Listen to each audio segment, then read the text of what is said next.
It's expected that a Republican-led Congress is going to reject the agreement and, in effect, refuse to remove the sanctions. The president has said that he will veto that legislation.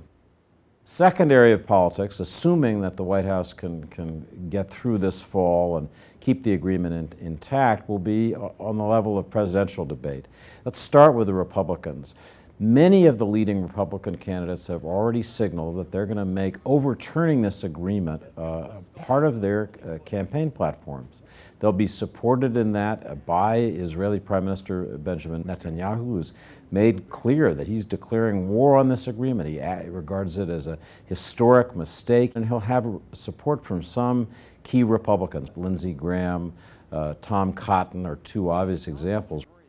The final interesting piece of politics here is what former Secretary of State Hillary Clinton will do as she speaks about this agreement. It was her early secret initiative to reach out to Iran to explore the possibility of compromise that got the ball rolling here. So it's going to be very hard for Secretary Clinton to walk that back.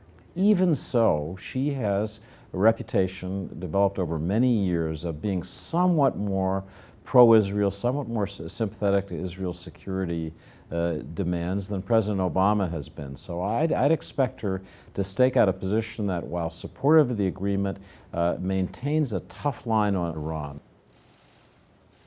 The final point I think to make is not immediate politics, but legacy politics. President Obama, from the day he became president, talked about how important this idea of reaching out to and engaging Iran was to him. President Obama can claim 6+ years into his presidency that he has pursued that agenda through some extremely rocky negotiations with Iran.